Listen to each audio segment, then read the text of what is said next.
റയറാണ് ഇത് കാണാറുണ്ട്, പക്ഷേ ഭയങ്കര റയർ. ഇതിന് പാരാസോംനിയാസ്. ഇപ്പം എൻ്റെ മകൻ തന്നെ ആദ്യമൊക്കെ ചെറുപ്പത്തിൽ ചെറിയ കൊച്ചായിരിക്കുമ്പോഴേ 8 വയസ്സ് 10 വയസ്സ് അവൻ എണീറ്റിരിക്കും.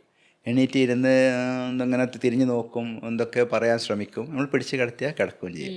ഇത് തന്നെ ലൈറ്റർ വേർഷൻ, അക്യൂട്ട് കൺഫ്യൂഷണൽ അറോസൽ എന്ന് പറയും. ഒരു കൺഫ്യൂഷനോടെ ആൾ എണീക്കുക.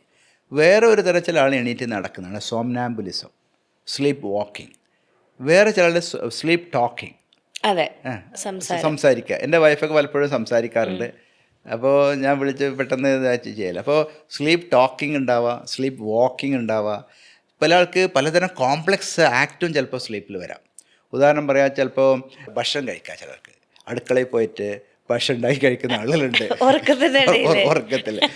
അപ്പോൾ അവർ പലപ്പോഴും രാവിലെ എണീക്ക് പാത്രങ്ങളൊക്കെ തന്നിട്ടും കഴിയും, പക്ഷേ ഒരു കോർഡിനേറ്റഡ് ആവില്ല, പകുതി ഓർമ്മ ഉണ്ടാവുള്ളൂ.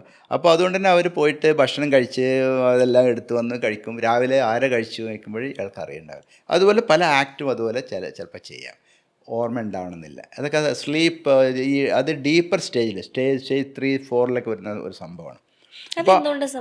അത് ഇതൊരു ചെറിയ ഡിസോസിയേഷൻ വരുന്നത്. അവർ ഫുൾ ഈ റെം ബിഹേവിയർ, ഈ റെം സ്ലീപ്പിലാണ് ടോട്ടൽ അറ്റോണിയാണ്, ടോട്ടൽ വീക്കാണ്. പക്ഷേ ഈ ബാക്കിയുള്ള സ്റ്റേജിൽ അത്ര വീക്ക് ആവണമെന്നില്ല. ബോഡി ടോൺ അത്യാവശ്യമുണ്ട്. ആ ടൈമിൽ ചില ആൾക്ക് ഇങ്ങനെ ഒരു ഡിസോസിയേഷൻ വരാം. മോട്ടോർ ഡിസോസിയേഷൻ വന്ന് ഇങ്ങനെ എണീറ്റ് പോവാം.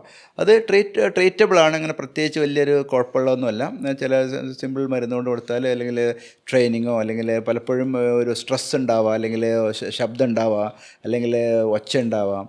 അപ്പോൾ അതൊക്കെ ഒരു സ്ലീപ്പ് ഹൈജീനിലേക്ക് കൊണ്ടുവന്നതിൽ കുറേ എണ്ണം നമുക്ക് മാറ്റാൻ പറ്റും. ചില കേസുകളിൽ നമുക്ക് മരുന്നുകൾ കൊടുക്കേണ്ടി വരും. അതെ, ഈ വേഴ്സ്റ്റ് ആയിട്ടുള്ള സ്ലീപ്പ് വാക്കിംഗ് കേസുകൾ എന്തെങ്കിലും സാർ ഡീൽ ചെയ്തിട്ടുണ്ടോ? വരാറുണ്ട്, പക്ഷേ പലപ്പോഴും ആക്സിഡൻ്റ് ആകും. പലപ്പോഴും അവർ നടന്നിട്ട് തലമുട്ടുക, വീഴുക, സ്റ്റെയറിന്ന് താഴെ വീഴുക, ഇങ്ങനെയൊക്കെ വരാറുണ്ട്. പക്ഷേ അത് നമ്മൾ സിനിമയിൽ കാണുന്നൊരു അത്ര ഡ്രമാറ്റിക് ആയിട്ടൊന്നും കാണാറില്ല. ഓക്കെ, ഇപ്പം ഇതിൻ്റെ കൂടെ ചേർത്തിട്ട് ചോദിക്കാനൊക്കെ ആഗ്രഹിക്കുന്നത്, ഈ ഉറക്കത്തിനിടെ പല്ല് കടിക്കുന്ന ആൾക്കാർ, നമ്മൾ ചിലപ്പോൾ സൈഡിൽ കിടക്കുമ്പോൾ നമുക്ക് തന്നെ ഭയങ്കര അരോചകമായിട്ട് പല്ല് ഭയങ്കര ഇതായിട്ട് കടിക്കുന്ന ആൾക്കാരുണ്ട്, ഇങ്ങനെ സൗണ്ട് ഉണ്ടാക്കിയിട്ട്. അപ്പോൾ ഇത് എന്നിട്ട് ഒരു ഡോക്ടറിൻ്റെ അടുത്ത് പോകുമ്പം ഇത് ആക്ച്വലി ഒരു കൗൺസിലിംഗ് ചെയ്ത് മാറ്റേണ്ട പ്രശ്നമാണെന്ന് പറയണ കേട്ടിട്ടുണ്ട്. അപ്പോൾ ഈ പല്ല് കടിക്കുന്നത് എന്തുകൊണ്ടാണ് ഈ സ്ലീപ്പിൻ്റെ ഇടയിൽ? പല്ല് കടിക്കുന്നത് പല കോസ് ഉണ്ടാവാം.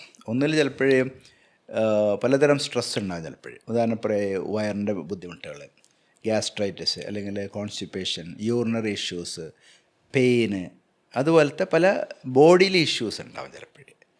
മനസ്സിലായി? അപ്പോൾ അത് ഉണ്ടെങ്കിൽ അത് ട്രീറ്റ് ചെയ്യണം. അത് ട്രീറ്റ് ചെയ്യാതെ നമ്മൾ വേറെ സ്ലീപ്പ് റിലേറ്റഡ് ആക്ടിവിറ്റീസ് പറ്റില്ല. രണ്ടാമത് ചിലപ്പോൾ പലതരം മൂവ്മെൻറ്റ് ഡിസോർഡേഴ്സ് ഉണ്ട്. ഡിസ്റ്റോണിയ എന്ന് പറയുമ്പോൾ പല്ല് ഇങ്ങനെ പകലും കടിക്കുന്ന ആളുണ്ട്. ബ്രക്സിസം എന്ന് പറയും. അങ്ങനെ ഉണ്ടാകുമ്പോൾ അതിൻ്റെ ട്രീറ്റ്മെൻറ്റ് ഉണ്ട്, അതിൻ്റെ മരുന്നുകളുണ്ട്, ഇഞ്ചക്ഷൻ ഉണ്ട്. ബോട്ടിലും ടോക്സിൻ ഇഞ്ചക്ഷൻ കൊടുക്കുകയാണെങ്കിൽ നമുക്കത് ട്രീറ്റ് ചെയ്യാവുള്ളൂ. ഈ ഇവിടെയുള്ള ഈ മസിൽ, മെസ്സിറ്റർ മസിൽ, ടെമ്പറാലിസ് മസിൽ, ഈ മസിൽസിനൊക്കെ ഒരു ചെറിയ ഡോസ് ഇഞ്ചക്ഷൻ കൊടുക്കുകയാണെങ്കിൽ ആ കടിക്ക മസിൽ നമുക്ക് റിലാക്സ് ചെയ്യാൻ പറ്റും. ബോട്ടോക്സ് ഇഞ്ചക്ഷൻ ഉണ്ട്. അതുപോലെ ചില മരുന്നുകളുണ്ട്, ചിലതരം ബെൻസോഡാസ്പിൻ മരുന്നുകളെല്ലാം ചില കേസുകളിൽ നമ്മളിത് ആവശ്യമുള്ള ഡോക്ടർ നമ്മൾ നോക്കിയിട്ട് ആവശ്യമുണ്ടെങ്കിൽ കൊടുക്കും. പലപ്പോഴും ഈ സ്ലീപ്പിൻ്റെ ഭാഗമായിട്ടും ബ്രക്സിസം വരാം, സ്ലീപ്പ് റിലേറ്റഡ് ആയിട്ടും വരാം, ഈ അസുഖങ്ങളുടെ ഭാഗമായിട്ടും വരാം.